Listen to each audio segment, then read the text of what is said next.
Hedging, ये भी risk, यहाँ भी आपको हेजिंग करना आना चाहिए, हेजिंग हेज मैनेज करना आना चाहिए, नहीं तो फिर सर आप रिस्क को अवॉइड नहीं कर पाएंगे। सर छोटे से एग्जांपल से समझाता हूँ, आपको हेजिंग समझ में आ जाएगी। आई होप कि बहुत सारे बच्चे जानते भी होंगे, हेज करो, हज नहीं करो, हेज करो। हज पे जाने का टाइम नहीं आया, हेज करने का टाइम आया है, हेजिंग। देखो एक बिजनेस है, छोड़ो, एक बंदा है, इसने मोबाइल खरीदा, लैपटॉप खरीदा, पीसी खरीदा, और खरीदने के बाद क्या खरीदा, एक और चीज खरीदा जिसे हम बोलते हैं रिस्क कवर। रिस्क का कवरेज खरीदा, इंश्योर कराया, इसको रिस्क को कवर कराया, इंश्योरेंस कराया, क्या है, हेज किया। इस केस में हेजिंग बोल सकते हैं। अब एक कंपनी है, ऐसे समझो, ठीक है, उसको आज से 6 महीने बाद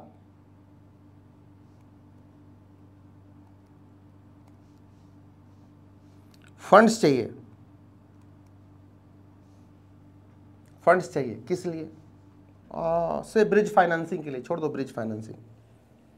तो उसने क्या किया, 6 महीने बाद, तो उसने बैंक से अभी से बात करनी शुरू कर दी। बैंक को कांटेक्ट किया, एसबीआई को, ऐसे समझ लेना, और अभी से इसको प्रोजेक्ट सबमिट किया, प्रोजेक्ट प्रपोजल। कैपिटल बजटिंग में पढ़ाया था ना, प्रपोजल क्या, इन्वेस्टमेंट कैसे, और इसके बेसिस पे वो इससे लोन लेता है। अभी से तैयारी करके रख, 6 महीने बाद जरूरत है, तो he is in terms with the bank in advance hedging.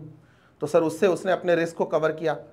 एक बिजनेस है, और देखते जाओ, एक बिजनेस है सर, वो वेयर हाउस है, ठीक है, वेयर हाउस को सर क्या करता है, इंश्योर कराता है। मान लो फायर हो, कोई नेचुरल डिजास्टर हो, कोई ब्रेकिंग हो, ब्रेकिंग मतलब कोई तोड़ के चोर और घुस जाए, इन सब के प्रति वो इंश्योर कराता है, हेजिंग है। ऐसे ही मार्केट में, स्टॉक मार्केट के अंदर इन्वेस्टर हो या कंपनी हो, इन्वेस्टर हो या कंपनी हो, दोनों हेज का फायदा उठाते हैं, दोनों। कॉल एंड पुट ऑप्शन क्या है, कॉल एंड पुट ऑप्शन क्या है, कॉल ऑप्शन समझाऊंगा, डिटेल में बताऊंगा आपको आगे। कॉल ऑप्शन किसका है, कॉल किसका है, कॉल कौन लेता है, कॉल कौन करता है, डिवेंचर को कंपनी करती है। जब उसको लगता है उसको नुकसान होने लगा, वो कहती है अच्छा हमने 10, अभी आगे डिटेल में समझाऊंगा, अगले चैप्टर में है, 10% इंटरेस्ट पे हमने बॉन्ड दे रखा है, मार्केट में तो 8% इंटरेस्ट है, तो मैं तो बेवकूफ बन रहा हूं, मेरे को तो चूना लग रहा है, ऐसा करता हूं सबको रिडेम्पशन करा देता हूं।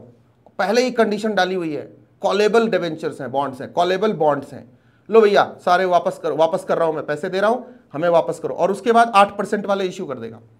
पुट ऑप्शन में इन्वेस्टर के पास ऑप्शन होता है, डिटेल में समझाऊंगा, वैसे बता रहा हूं। पुट ऑप्शन, पुट कंडीशन लगी हुई है, पुट का, पुटेबल बॉन्ड है, तो मतलब अगर इंटरेस्ट रेट 8% पे हमने लिया और मार्केट में 10% चल रहा है, अब हमारे पास, हम क्या करेंगे, उसको रिडीम करा लेंगे, हमले भैया ले वापस ले, रिडीम कर, पैसे दे, अब इसको मैं 10% वाले किसी चीज में लगाऊंगा, ठीक है, या तू देता है तो तू दे 10% वाला, ठीक है, नहीं देता तो मैं कहीं और लगाऊंगा, क्योंकि मैं तो ऑप्टिमम रिटर्न चाहता हूं। तो ये भी क्या है, हेजिंग करना, हेज करना, ठीक है, इंश्योर करना, कवर करना, अपने आप को कवर करना। कई लोग क्या करते हैं, एक और लेमेंस एग्जांपल देता हूं, मैं एक घर बना रहा हूं, देखना अलग अलग तरीके से समझा रहा हूं, नोबडी नोज कि किस तरह से कोई एमसीक्यू सेट कर दे इस वर्ड पे। एक मैं घर बना रहा हूं, एक घर बना रहा हूं, एक कॉम्प्लेक्स बना रहा हूं, अभी बनाया मैंने, ठीक है, एक शॉपिंग कॉम्प्लेक्स बनाया बढ़िया सा।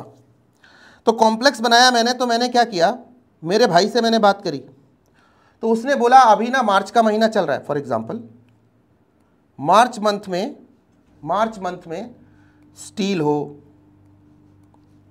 सीमेंट हो, ब्रिक्स हो, इनकी कीमत ना लोवेस्ट होती है, लोवेस्ट होती है, मैं आपको भी बता रहा हूं। जनवरी, फरवरी, मार्च, जब छोटे दिन होते हैं ना, जब मकानों में इतना काम नहीं होता, जब सर्दियों का दिन होता है, जनवरी, फरवरी, खास करके जनवरी, फरवरी, मार्च, उस समय इतने कंस्ट्रक्शन के काम नहीं चल रहे होते हैं बहुत जगह पे, तो पूरे इंडिया में देखोगे डिमांड के हिसाब से उस समय लो होती है।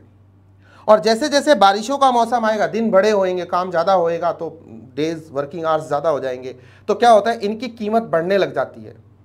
तो मैंने क्या कहा कि आज ये 400 रुपये का मिल रहा है, आने वाले समय में ये 500 रुपये का मिलेगा, ठीक है। यहाँ से यहाँ तक बहुत ह्यूज इन्फ्लेशन आएगा, इसको मैं प्रोटेक्ट करने के लिए मैं आज ही जितनी मुझे रिक्वायरमेंट है, आज ही मैं डीलर को आज के रेट से पैसे फंड जमा करा देता हूँ।